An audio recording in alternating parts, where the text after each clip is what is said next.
Assalamualaikum warahmatullahi wabarakatuh. Asyhadu an la ilaha illallah wahdahu la syarikalah. Wa asyhadu anna Muhammadan abduhu wa rasuluh. A'udzu billahi minasyaitonir rajim. Bismillahirrahmanirrahim. Ilahukum ilahun wahidun la ilaha illa huwar rahmanur rahim. Kapayapaan ang suma sa inyo, mga kapatid, sa pananampalataya. Ako po ay sumasaksi na walang ibang Diyos maliban kay Allah. Wala siyang katambal at wala siyang katulad. At ako rin ang sumasaksi na si Propeta Muhammad sallallahu alaihi wasallam ay sugo ni Allah. Ako po ay nagpapakupkup kay Allah laban kay Satanas na kanyang isinumpa. Sa ngalan ni Allah, ang pinakamahabagin, ang pinakamawain. Ang iyong Diyos ay ang tanging Diyos. Wala nang ibang Diyos maliban kay Allah, ang pinakamahabagin, ang pinakamawain. Assalamualaikum, mga kapatid sa pananampalataya. Ako po ay mag-share ulit ng isang hadith. Inshallah ay magbigay ng kapakinamagan sa akin at magbigay ng aral sa akin at sa atin, lalong-lalo na sa akin. Itong hadith na ito ay patungkol sa bisita at kapitbahay. Itong hadith na ito ay aking babasahin. An Abi Hurairah radhiyallahu anhu qala Rasulullah sallallahu alaihi wasallam, man kana yu'minu billahi wal yawmil akhir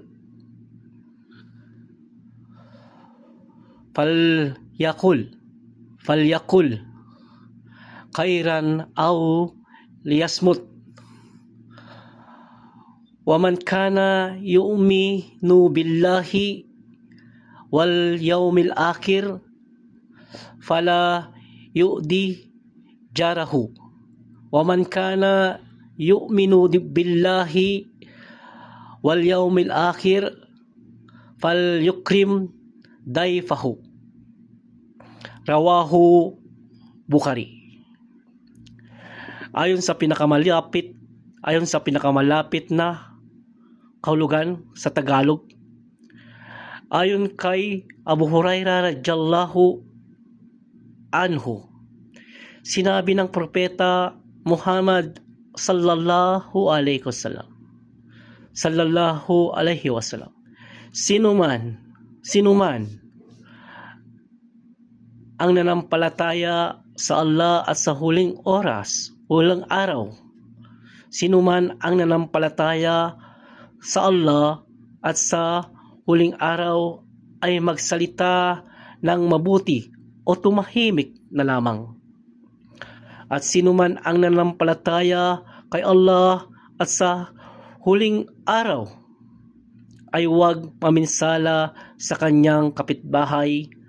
At sino man ang nanampalataya kay Allah at sa huling araw ay pakitunguhan niya ng mabuti ang kanyang bisita. Inuulat ni Bukhari. Ayon po sa hadith na ito, kung magsalita tayo ay magsalita lang tayo ng mabuti. At kung wala tayong masasabi na mabuti ay manahimik na lang tayo. Kung wala tayong masabing mabuti ay mas mainam na wag na tayo magsalita. At kung naniniwala kay Allah at sa huling araw, pakitunguhan mo ng maayos.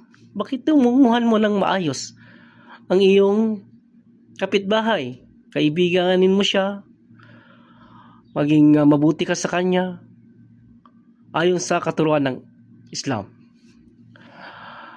At kung naniniwala ka kay Allah at sa huling araw, pakitunguhan mo ang iyong bisita ng pinakamaayos na bisita.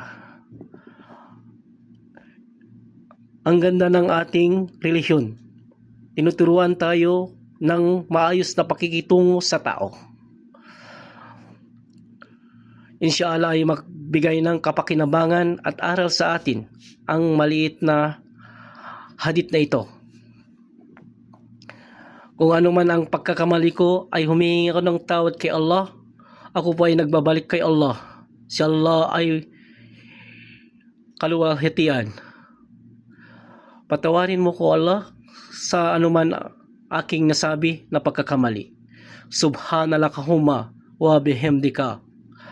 Asyhadu an la ilaha illa anta astaghfiruka wa atubu ilaik.